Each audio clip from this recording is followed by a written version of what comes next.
수집하시죠? 아파트요. 한동안 이런 유머가 유행이었습니다. 물론 복부인에게 물은 거고요. 자, 여러분들은 어떤 수집 취미를 갖고 계세요?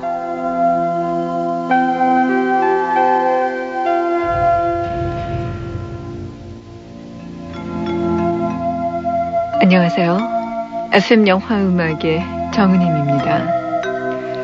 심리학자들 말로는 어렸을 때 엽서든 우표든 돌이든 하여튼 뭔가를 수집하는 단계를 거쳐야만 정상적인 심리 발달을 하는 거래요.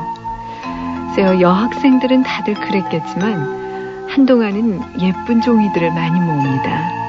하얀색 빳빳한 종이, 색색깔의 종이, 예쁜 그림이 그려진 종이.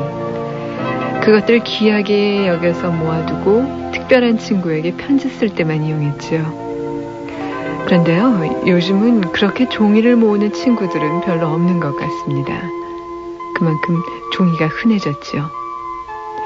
그런데 종이업계에서는 지금 종이가 모자라서 비상이라고 합니다. 종이가 모자라서 아마도 내년에는 참고서 값이며 온갖 카드값도 다 오를 거라죠.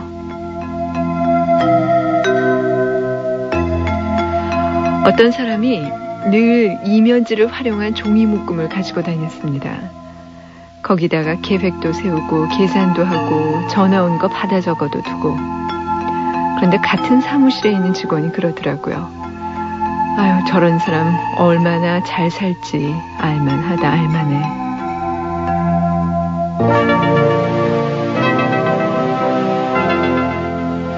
오늘 FM 영화음악 첫 곡은 이면지를 활용하시는 모든 분들께 띄웁니다. 영화 파리 텍사스 중에서 파리 텍사스입니다.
부산 진구 초읍동의 성은경 씨 잘 들으셨습니까?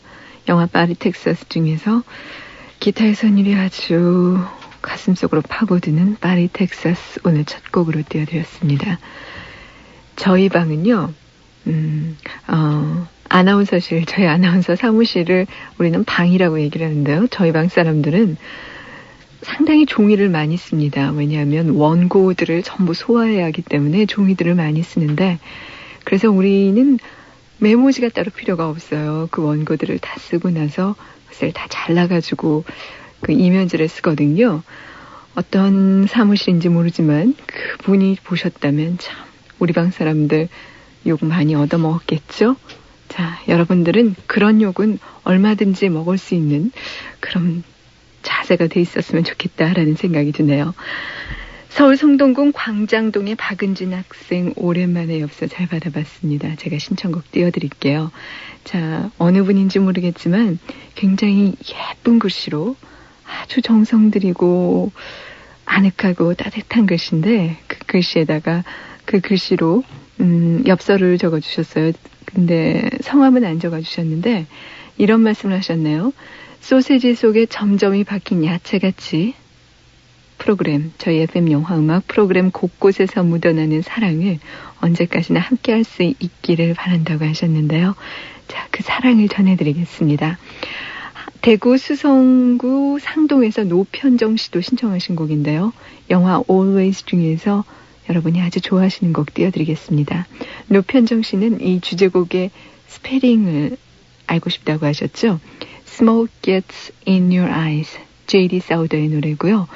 스모크는 그 연기할 때 그 스모크고요. G-E-T-S, gets I-N, in your eyes, 눈이요. E-Y-E-S입니다. 아셨죠? 노편정 씨. 아유, 영어 스페링 말하니까 우리말이 제대로 안 되네요.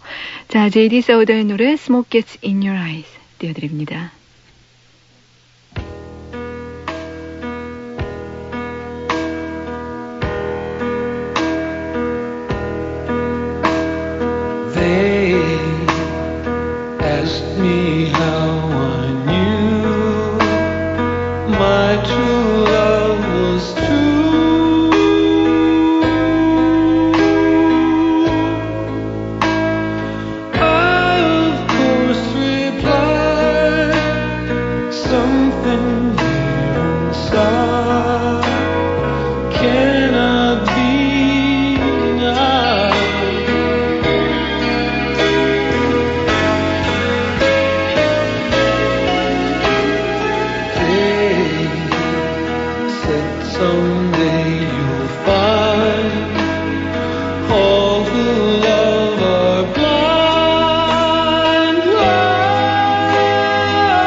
여자를 건드리지 마라. 남자의 눈물이 마르면 복수가 시작된다.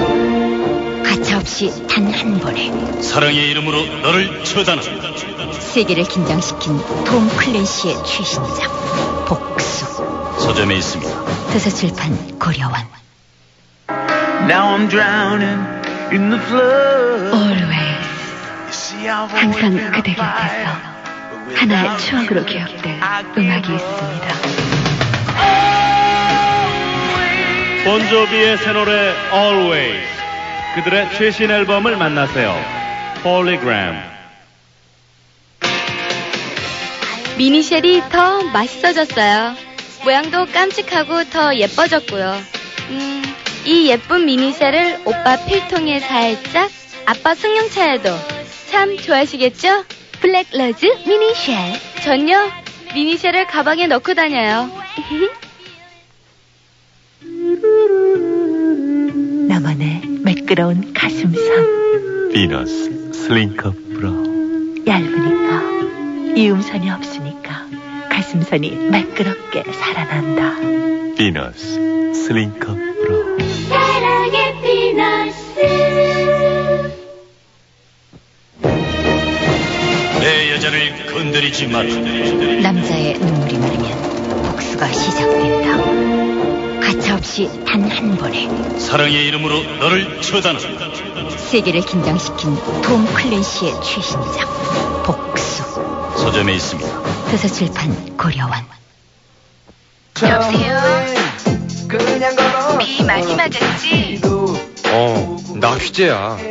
맛있는 삼양라면 네가 끓여주면 사랑 스프가 더 들어가니까 너무 맛있어. 이야, 정말 맛있다. 맛있는 삼양라면이야. 피로가 몰려오는 이 시간 뭐 상큼한 거 없을까?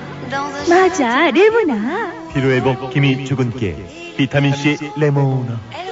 상큼해. 자기 전에 레모나 하나. 내일 아침엔 개운할 거야. 경남제약 레모나. 정말 상큼한데? 조정래 대하소설 아리랑.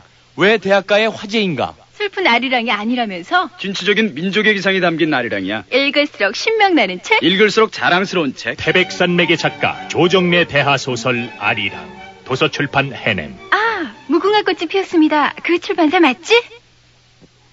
야, 4번 답 좀 보여줘. 부끄러운 A학점보다 정직한 B학점이 낫다. 안 읽었니? 여자친구 설거지 여드름 용돈 유머 하품. 어때? 멋쟁이 아버지의 충고. 부끄러운 A학점보다 정직한 B학점이 낫다. 딸에게 주는 엄마의 충고. 프랑스 향수보다 마음의 향기가 오래간다. 도서출판 비전. 특혜받은 젊음의 좌절과 고통, 극한과 도전이 돌출한다. 과학원 아이들. 사랑을 반납하고 청춘을 저당 잡힌 천재들의 광기 어린 도전장. 한국판 공부벌레들의 이야기. 과학원 아이들. 도서출판 김영석. 처음 만났지만 그 남자의 향기라면 유혹받고 싶었다. 신선한 향기. 맥스웰 블루베. 누구야, 저 남자? 새로 왔어요. 신선한데? 맥스웰 블루웨. 닮았지만 다릅니다. 스타일이 중요합니다. 쓰임새 많은 5도어 유럽형 유로 액센트. 스포츠 감각의 3도어 미국형 프로 액센트. 세단형 4도어 액센트까지 스타일 따라 선택의 폭이 넓어졌습니다. 액센트.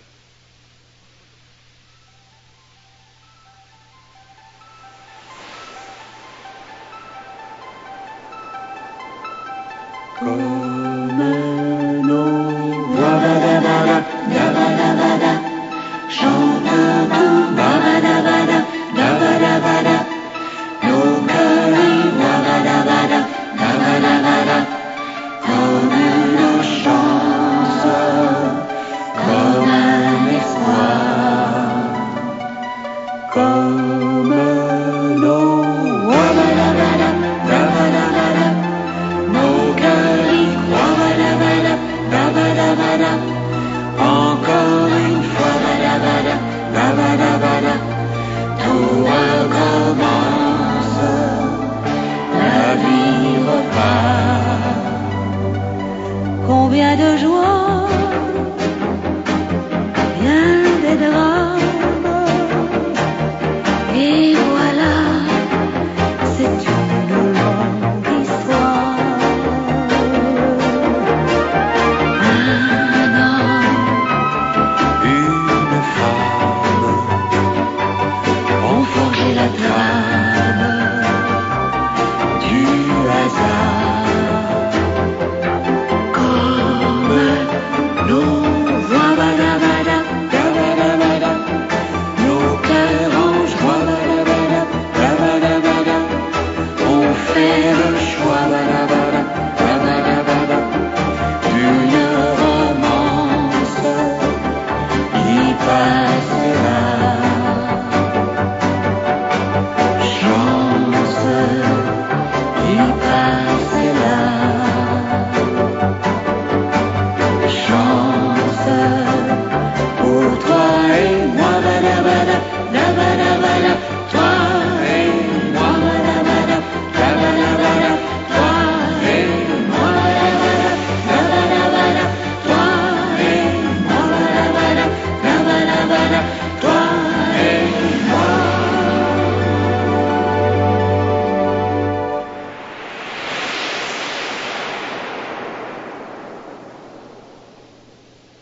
군에 가 있는 동현이, 정진이, 경남이, 성민이 모두 보고 싶습니다.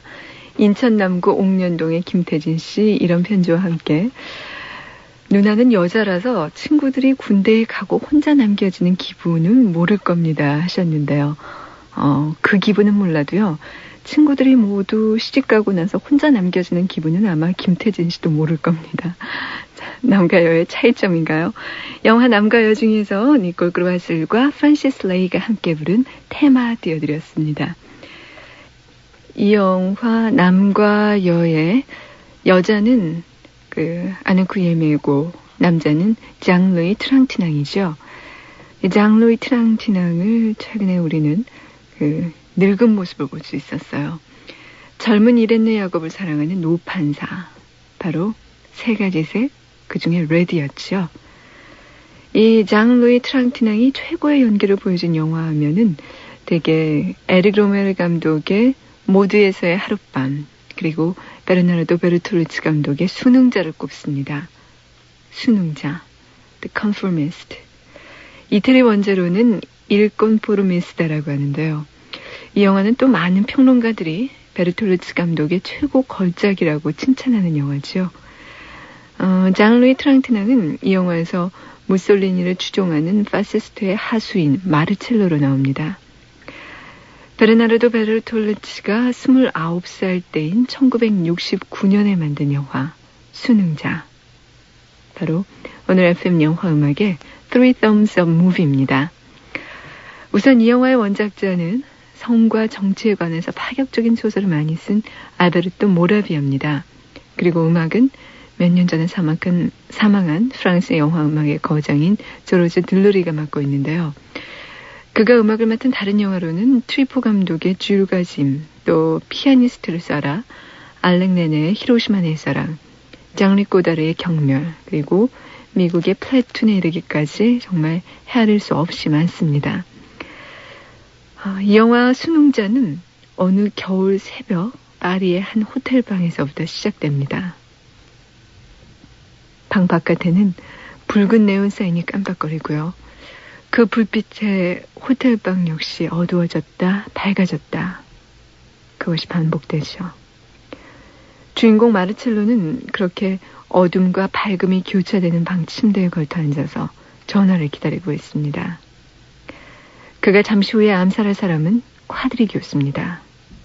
그러니까 그는 행동 개시 전화를 기다리고 있는 겁니다. 영화 수능자의 이 첫 장면과 메인 타이틀을 오리지널 사운드트랙으로 들어보시죠.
I'll be waiting in front of the hotel.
전화를 받은 마르첼로는 콰드리기오스가 아내 안나와 함께 있다는 것을 알고는 갈등에 빠집니다.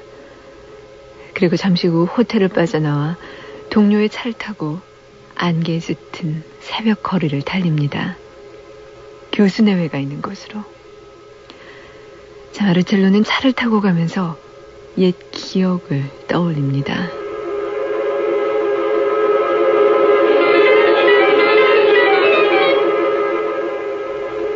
어린 시절 마르첼로는 총으로 한 남자를 쏩니다.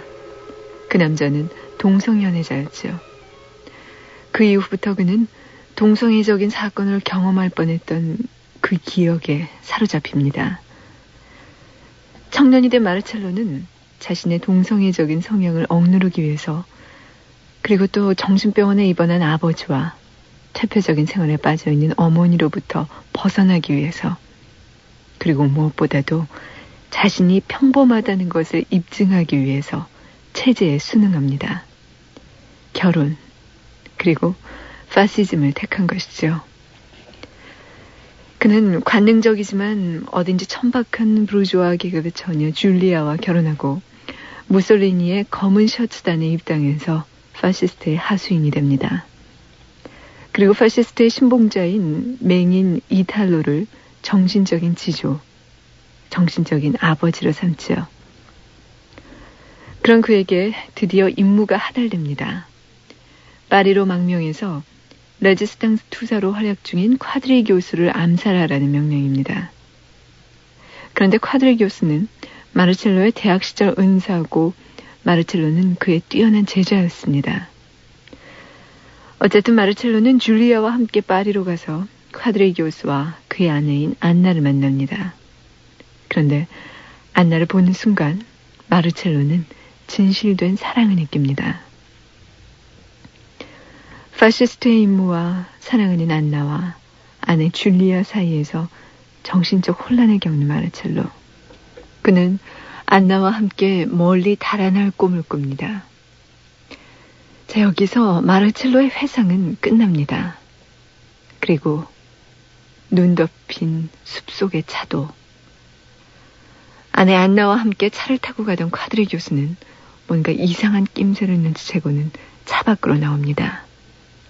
그러자 이태리에서 온 다른 당원들이 숲속에서 달려나와 그를 살해합니다. 공포에 질린 안나가 미친 듯이 마르첼로의 차 창문을 두드립니다.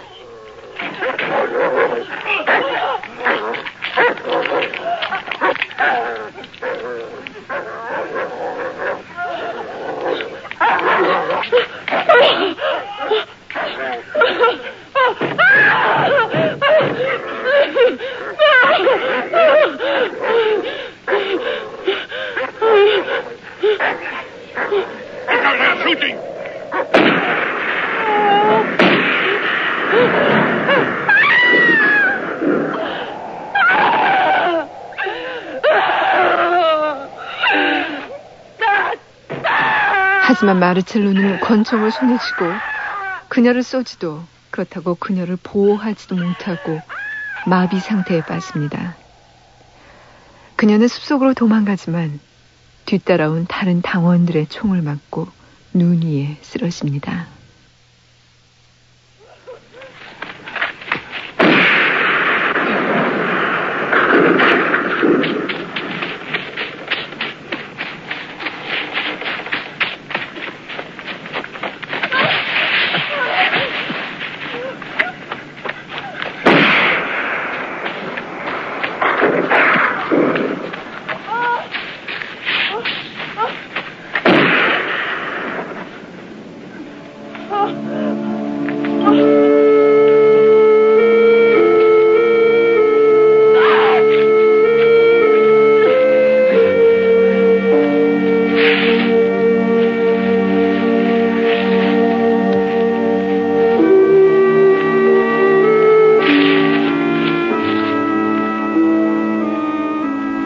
마르첼로가 이태리로 돌아온 뒤 이윽고 무솔리니 정권이 무너집니다. 그 순간 그는 자신이 파시스트였음을 부정하죠. 정신적 스승이었던 맹인 이탈로마저 거리에 내팽개치는 마르첼로. 그의 귀에 로마 시민들이 부르는 해방의 노래와 이어서 그와 안나가 함께 듣던 추금기 음악이 들려옵니다.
오늘 FM 영화음악의 Three Thumbs Up Movie로 베르나르도 베르톨루치 감독의 수능자 말씀드렸는데요.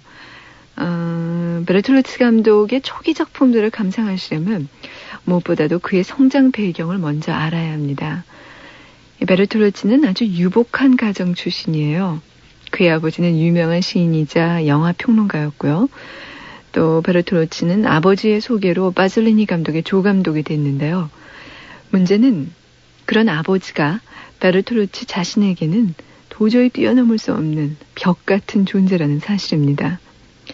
자신 역시 아버지처럼 시인이 되려다가 포기한 것도 바로 그런 이유 때문이었고요.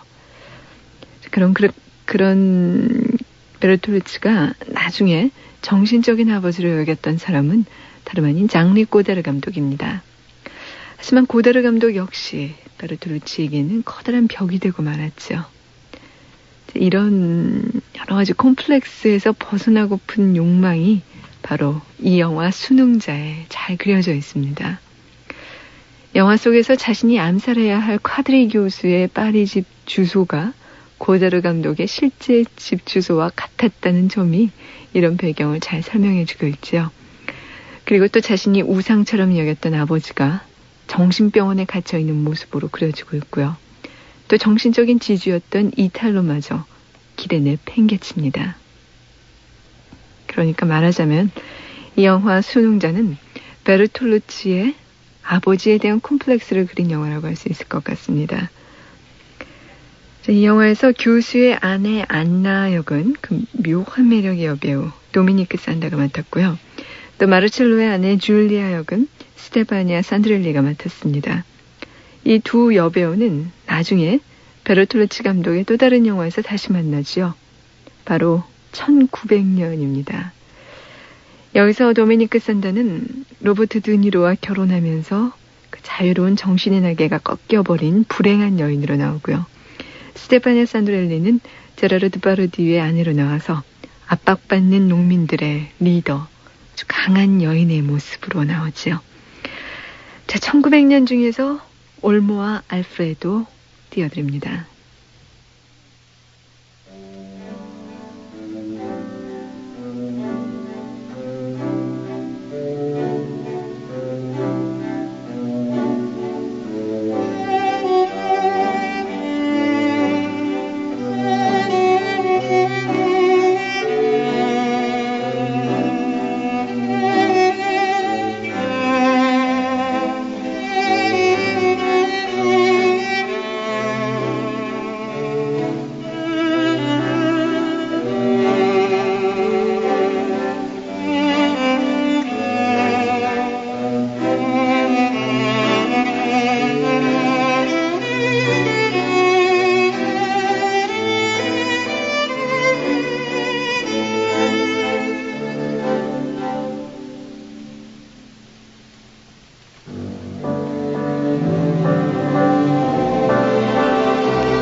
들으면 편안해지는 음악 아무 곡이나 된다면 이 곡 어떻습니까? 반포의 정리양 영화 1900년 누베센토 중에서 올모와 알프레도 띄워드렸어요. 자, Three Sums of Movie에 이어서 여러분께 또 하나 드리는 보너스는 영화 평론가, 영화 전문가가 영화에 대한 이러저러한 얘기를 들려드리는 그 시간이죠. 자, 2주 만에 영화평론가 서인숙 씨 모셨습니다. 안녕하세요. 안녕하세요. 네, 오늘 얘기는 어떤 건가요? 우리나라 영화 감독 중에서 가장 대표적인 감독 하면 어느 분이 떠오르세요? 대표적인 감독 하면 여러분이 생각이 나지만 그 중에서도 뭐 현상이라고 할 만큼 우리 참 많은 분들에게 사랑을 받는 감독하면 아무래도 임권택 감독이 아닐까. 예. 그래서 지금 태백산맥이 지금 개봉하고 있다가 네. 얼마 후면 종영을 할 단계에 있죠. 그래서 네. 오늘은 임권택 감독의 허와 실에 대해서 한번 얘기를 나눠보는 게 어떨까 싶습니다. 허와 실까지 나요? 이거 대단하네요. 네. 임권택 감독이 서편제로 스타 감독이 됐죠. 네. 그러니까 사실상 영화계에서는 그 전서부터 임권택 감독이 거장이다 해서 높은 평가를 해주고 있었고, 장군의 아들 이후에 서편제가 100만 관객을 동원하면서 대중들에게 가장 거장다운 감독으로 인식되고 있는 것 같아요. 네. 그리고 그 다음 작품 이제 태백산맥이 개봉했는데 그 기대만큼 지금 성과를 올리고 있지 못하고 있죠. 그러니까 그 성과가 꼭 흥행적인 측면에서의 성과뿐만 아니라 또 영화를 객관적으로 평가할 때도 작품이 조금 완성도가 떨어진다라는 것이 중론이거든요. 네. 그래서 서편제 이후에 임권택 감독에 대한 어떤 잔치적인 분위기가 조금 가라앉은 이 즈음에서 네. 조금 이제는 우리가 임권택 감독이 갖고 있는 허와 실적인 측면을 객관적이고 냉정하게 진단해 볼 때가 되지 않았나라는 생각이 들고요. 네. 또 그런 평가들이 계속해서 내려져야지만 감독도 앞으로 그런 것들을 귀담아서 더 영화 만드는데 참고가 되고 좋은 발전적인 방향이 이루어지겠죠. 예, 그렇기도 하고 이 임권택 감독에 대한 얘기는 네. 우리 영화에 보편적으로 있는 문제점을 지적하는 것이기도 하거든요. 네. 그러면 임권택 감독이 갖고 있는 지금까지 해왔을 때 업적인 측면을 본다면 우선 주제의식이 탁월하죠. 네. 그러니까 거의 항상 일관된 주제를 갖고 있고 우리의 것을 탐구하는 가장 대표적인 감독이죠. 그러니까 사실 임권택 감독이 데뷔한 연도는 1962년도예요. 그리고 지금까지 만들어진 작품도 100편 이상이고 그러니까 굉장히 영화 경력이 오래된 감독인데 초반에 60년대, 70년대에는 액션 영화 내지는 오락 영화를 주로 만들어 오다가 네. 80년대에 만다라 이후로 이제 우리의 문화, 역사, 종교, 우리의 것을 찾자라는 주제의식이 강한 그런 영화들을 만들어 오면서 이제 거장으로 인식되기 시작했고 이런 일관된 주제를 다루는 것이 말하자면 작가적인 역량을 보여주는 측면이라고 얘기할 수가 있죠. 그러니까 작가 하면 굉장히 여러분들이 많이 들으셨을 텐데 아시는 분들도 많겠지만 이게 작가라는 용어가 1960년대 류벨바그에서부터 네. 유래가 됐죠. 그렇죠. 그래서 그 류벨바그파가 원래 얘기할 때는 작가의 정치학 이라고 얘기를 해서 일관된 영화 세계를 갖고 있는 감독을 거장이라는 의미로 작가라고 추앙을 했는데 이런 작가 정신이란 측면에서 봤을 때는 임권택 감독이 의문의 여지 없이 거장이라고 생각이 들어요. 그런데 임 감독의 경우는 글쎄요, 그 주제가 항상 이렇게 일관되어 왔으니까 그 초기에는 그 상업적인 이유로 흥행성을 위주로 한 영화도 많이 만들었다고 들었거든요. 예, 그렇죠. 그러니까 네. 자신이 우선은 그러니까 영화판에서 살아남기 위해서 제작자가 원하는 쪽의 영화를 만들 수밖에 없었고 또 그런 작품을 해오다 보니까 내가 이런 수준에서는 머물러서는 안 되겠다라는 자각이 일었기 때문에 1980년대에서부터 자신이 원하는 작품들을 만들었다라고 감독 스스로가 얘기하고 있거든요. 네. 그러니까 자기 성찰을 통해서 끊임없이 발전하는 감독 예. 중에 한 사람이라고 얘기할 수가 있습니다. 근데 이런 측면에서 이제 작가적인 역량도 있지만 이제 좀 아쉬운 점, 단점이라고 얘기한다면은 그런 주제의식을 표출하는 데 있어서 영화 표현이 상당히 낙후되어 있다라는 얘기를 할 수가 있거든요. 영화 표현이 낙후되었다고 하면 구체적으로 어떤 걸 의미합니까? 예, 그러니까 지금 네. 저부터 이제 좀 장시간에 걸쳐서 그 설명을 해드리려고 하는데요. 그러니까 임권택 감독이 갖고 있는 문제점 중에 하나가 뭐냐면 영화를 체계적으로 학술적으로 배우지 못했다라는 거예요. 그래서 그런 문제점들이 가끔 가다가 이제 영화상에서 드러나는데 가장 크게 드러나는 문제점은 작품의 주제를 인물의 한두 마디의 대사를 통해서 설명식으로 전달할 뿐만 아니라 또한 이렇게 관객들을 가르치려고 들거든요. 네. 그러니까 그런 대표적인 그 실예가 서편제를 보면 알 수가 있는데요. 많은 분들이 서편제를 봤으니까 기억들 하실 거예요. 맨 마지막 대단원에서 그 주인공 동호가 자기 누나 송아를 찾아 헤매다가 주막에서 마지막으로 극적으로 동호와 송아가 만나서 심청가를 부르면서 이렇게 회포를 하고 그리고 회포를 풀고요. 네, 회포를 풀고 그리고 헤어지는 장면이 있죠. 네. 그러면서 동호가 떠나가는 장면을 보면서 그 주막 주인과 송아가 대화를 나누는 것이 있을 거예요. 네. 그러니까 기억들을 하시겠지 모르겠지만 그 주막 주인이 뭐라 그러냐면 저 사람이 자네의 동생인가? 근데 왜 아무런 이야기도 나누지 않고 그냥 보내느냐? 이렇게 얘기를 던지거든요. 네. 그러니까 송아가 거기서 우리는 어제 그 북소리와 자기의 소리로 회포를 풀었다, 한을 풀었다라는 얘기를 하면서 한을 뛰어넘어선 어떤 주제를 표출하고 있는데 이 주막 주인과 이 송아의 대화를 보면은 주제를 영상으로 처리하지 않고 아주 손쉽고 안일하게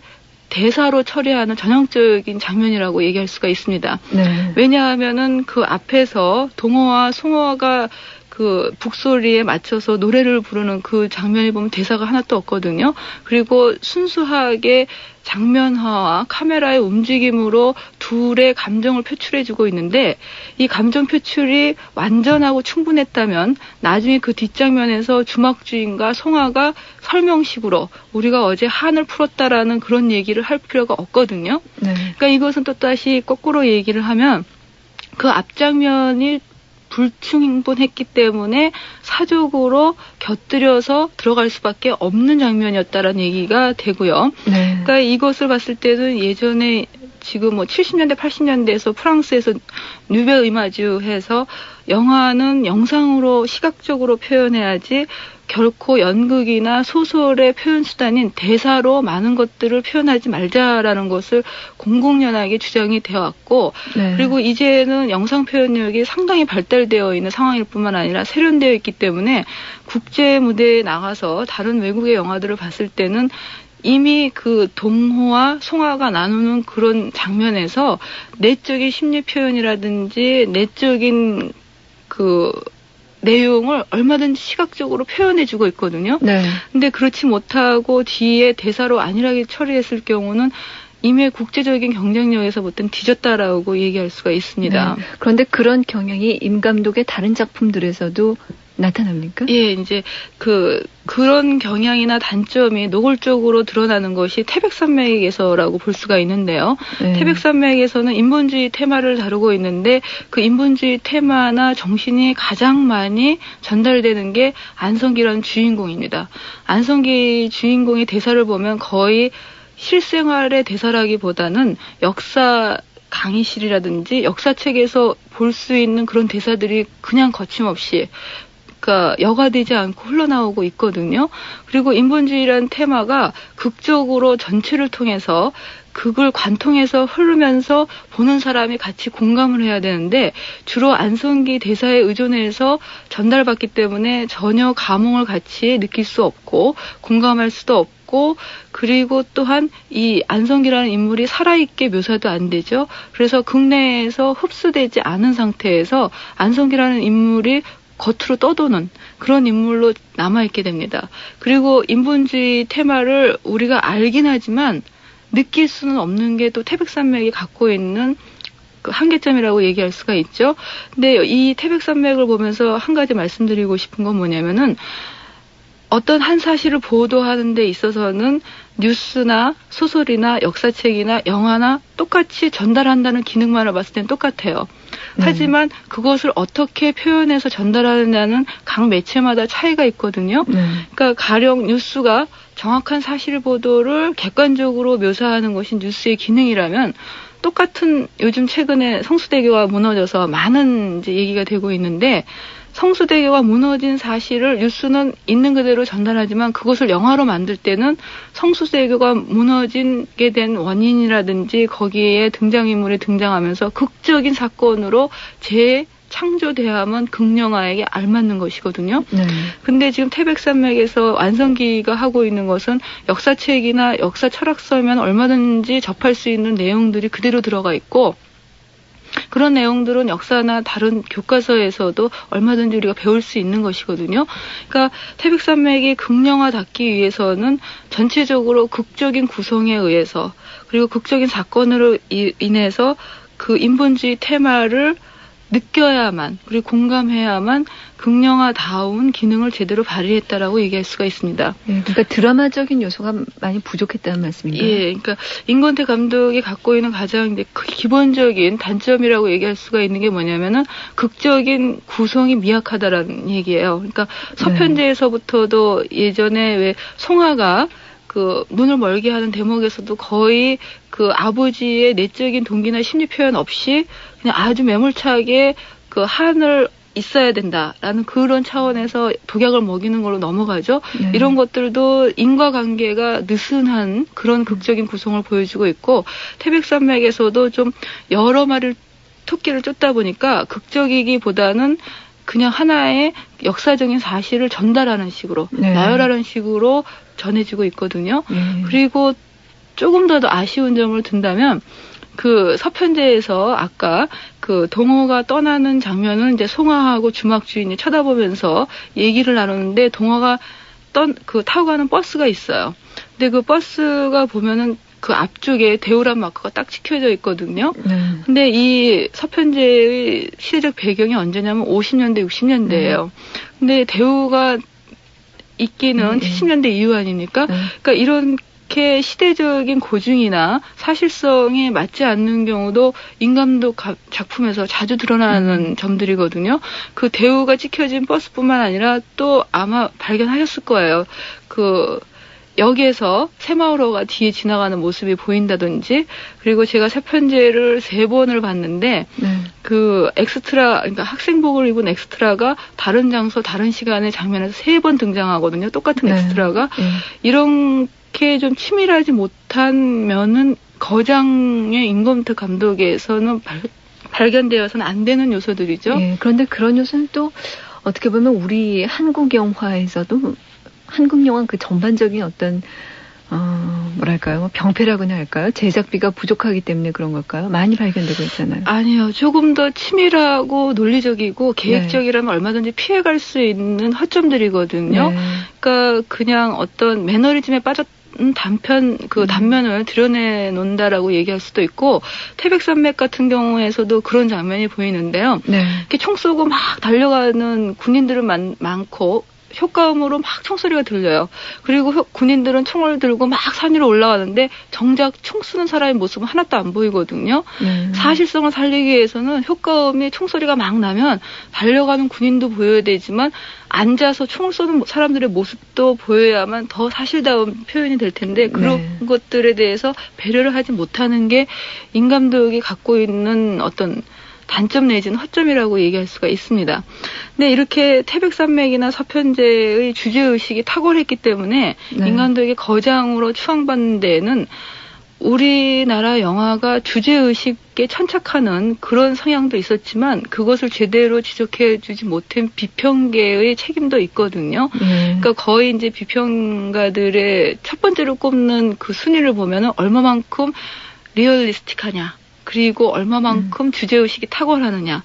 사실은 어떤 주제를 다루느냐가 문제가 아니라 그 주제를 어떻게 형상화시키느냐, 영상적 표현이 얼마만큼 탁월하느냐가 더 많이 평가의 대상이 돼야 되는데 항상 주제에 천착한 평에 일관되어 있고, 그리고 더 나아가서 저도 평론하는 사람이지만 우리 비평계가 조금 더 발전된 모습을 갖기 위해서는 그 바라는 저의 소망은 뭐냐면은 항상 흥행을 따라가는 평이 된다라는 얘기예요. 그러니까 일반 관객을 선도하는 평이 돼야 되는데 흥행이 성공하면 그 작품은 좋다라는 그런 평가를 내리고 관객들이 많이 관심을 갖지 않으면은 거의 비평가들도 주목하지 않는 경우가 많은데요.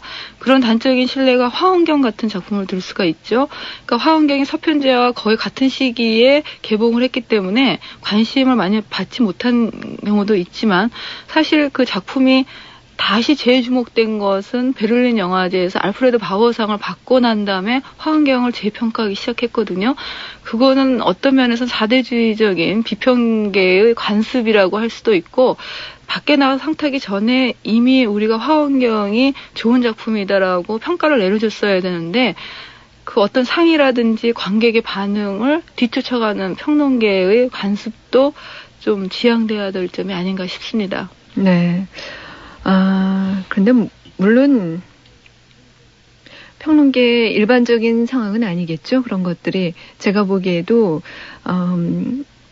물론 아주 다양한 모습은 없다고는 하지만 다양한 모습은 없어도 일반적으로 여러 가지 의견들을 가진 평론들은 접할 수가 있었는데 그것이 어떤 주류를 형성하지 못한 것들이 문제가 아닌가 싶어요. 오늘 임 감독의 허와실이라는 말씀을 하셨는데 이제 주로 우리가 임권택 감독에 대해서 거의 범접하지 못할 만한 그런 존재로 사실 지금까지 주로 작년까지 서편제로 인해서 그런 존재가 됐는데 그에 대해서 우리도 객관적인 평가를 내려야 된다라는 서인숙 씨의 말씀이었는데요. 글쎄요. 그러니까 제가 생각하기에는 한 감독이 아무리 뛰어나다고 하더라도 완벽할 수는 없거든요. 그런데 그렇죠. 더 네. 발전된 모습을 갖기 위해서 지적해야 될 점들을 그냥 뛰어넘는 것이 잘못된 것이 아닌가. 그러니까 서편제 같은 경우도 진도 아리랑 장면에서 롱테이크가 5분에서 역사적으로 남는 장면이다라고 얘기를 하는데, 네. 저 같은 경우는 다른 의견을 갖고 있거든요. 네. 그러니까 이런 얘기를 좀 과학적이고 논리적으로 근접하는 분석적인, 실증적인 비평이 거의 있지 않다라는 게 문제점이라고 할 수가 있습니다. 글쎄요. 근데 아마도 그것은 또 이런 데에 원인이 있지 않을까. 우리 한국 영화가 그동안 너무나 우리 관객들에게 외면받아왔고, 그렇기 때문에 한 감독들을 되도록이면 밀어주자 이러한 측면도 없지는 않았던 것 같습니다. 물론 임 감독의 그 예술성이라든지 그런 영화적인 뛰어남은 물론 저희는 일단은 인정은 하죠. 물론 어떤 지금 허와실이라고 말씀했기 때문에 허의 측면이 없는 건 아니지만 여하튼 다양한 평론이 존재해야 되겠고 또 감독들 그리고 영화에 대해서 겁 없이 모두 얘기하고 비판할 수 있는 열린 장이 마련됐으면 하는 그런 생각이 드네요.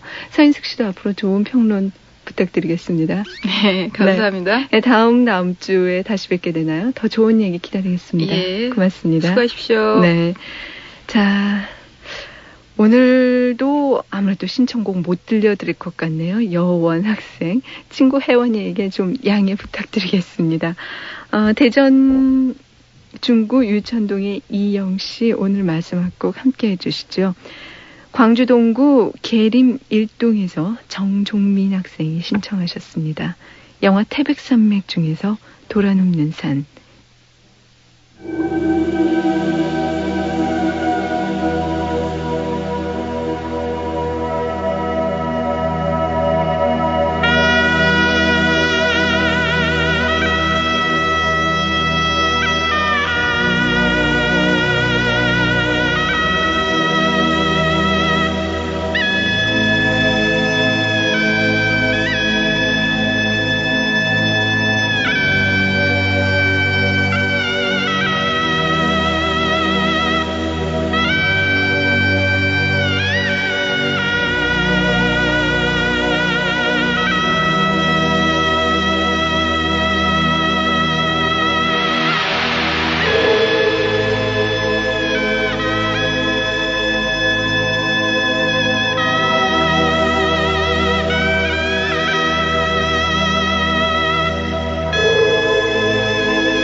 영화 태백산맥 중에서 도란눕는 산, 김수철 씨의 음악이었습니다.